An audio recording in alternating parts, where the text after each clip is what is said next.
entran na súa casa facéndose pasar por instaladores de fibra. Isto é o que lle pasou a unha veciña de Ribeira. Ladróns camuflados.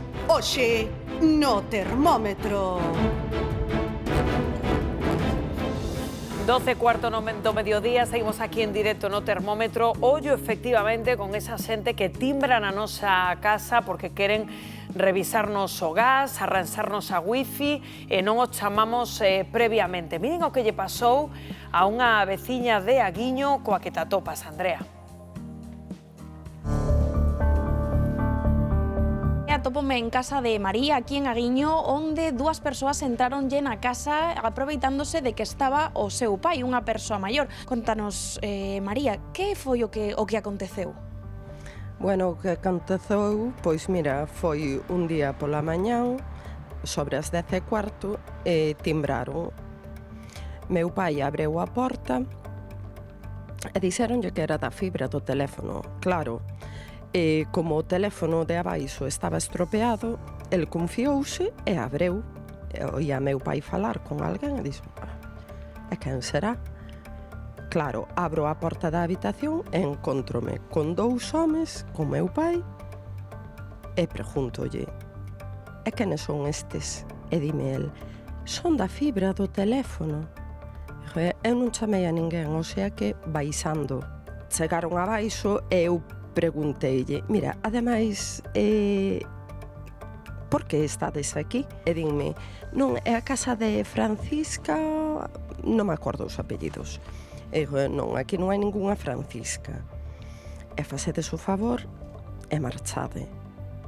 O sea, marcharon. E despois aquí fora pidille a documentación. E ao pedirlle a documentación, enseñouma. E dixen, mira, un momentiño, que vou a sacar unha foto. Non, que non pode sacar fotos, non se pode.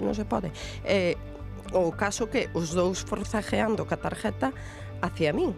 E dixen, bueno, pois xa que non se pode, facede favor e largade de aquí. E por sorte, bueno, non levaron nada. Non, por sorte non levaron nada e por sorte tamén pa nós tampouco levamos malleiras.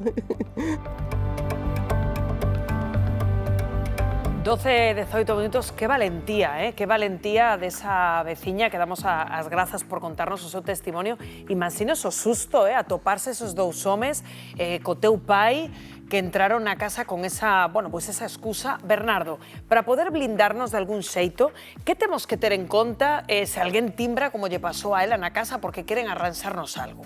Pois imos con algunhas pautas ou consellos prácticos porque ás veces mesmo nos ameazan con deixarnos sen gas ou sen suministración, sen wifi, se non lles deixamos entrar na casa ou con que nos vai chegar unha multa de 500 euros. Para nada, atendan, estes traballadores teñen que ir sempre ben identificados, mostrando ao propietario o seu carné oficial profesional. Todas as revisións fanse con preaviso, teñen que avisarnos, se se presentan por sorpresa, sospeiten, porque a empresa pode mandar unha carta informativa días antes ou mesmo confirmar esa visita vía telefónica, dando unha chamada. A persoa que veña a casa a facernos unha revisión nunca nos cobrará cartos en efectivo. Ese custo da revisión xa irá dentro da factura normal do consumo. E se nos veñen ofrecer unha revisión, non asinamos ningún contrato. Dicímoslle que nos deixen unha copia, que temos que valoralo e analizalo con detalle, e se temos dúbidas a nos axudar alguén na casa ou da familia,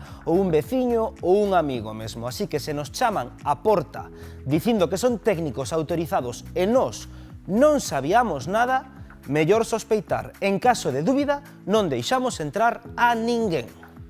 Importante, Bernardo, ter en conta estes consellos porque María, aí como vemos, van a polos máis vulnerables, non? Neste caso, ela decatouse, pero claro, o seu pai enganárono completamente. Antes facían moito que a revisión da goma da bombona de butano, que che dicían que tiñan que cambiar a bombona, que o que hai que decirlle a xente é que non deixo entrar a nadie. Non entra nadie en mi casa, hombre, hasta que chego o meu fillo, nada, non deixo entrar a nadie porque teñen tan estudiado o que che van decir, o que te van a envolver, que se che meten dentro que despois xa non sales dela. E ademais é que o que di Bernardo, é dicir, cando veñen en realidade, É dicir, normalmente o que sucede é que che chaman da compañía o día anterior, logo che envían un mensaje de texto. Hai algunhas cousas que sí que penso que non se avisan, por exemplo, cando revisan os contadores, a min polo menos, na casa, Ui, ten cuidado, non Ana. sempre avisan.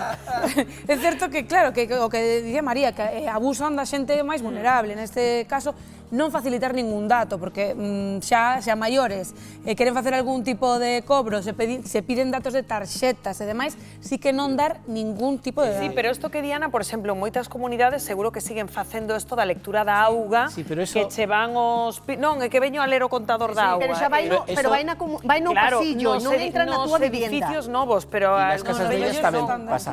Pero Bernardo reflexou moi ben que nunca van a cobrar nin efectivo nin con tarxeta, é dicir, non vai haber un momento de cartos, entonces eso non lle interesa, eles sempre van a pedir ou ben en efectivo, en tarxeta non, porque deixaría un rastro, pero entonces nunca van a xente ten que pagar. Despois tamén é certo de que non sempre, María, non sempre pode vir o fillo, hai xente que vive soa, non ten fillo. sobre todo no rural, Efectivamente. e que ten ese problema, pero é un problema generalizado, é dicir, xa de fai bastante tempo, ora ca fibra, pero antes, como decía ela, co tema do butano. Hai unha segunda lectura disto que non pasa por facer un pago no momento, que xa deixamos claro que non hai que facer porque viría todo vía factura, senón que ás veces o que son esta xente son olleadores que van ver na casa en que condicións está, se hai algo de valor á vista, por onde entrar para en un futuro, pois, efectivamente, Sí,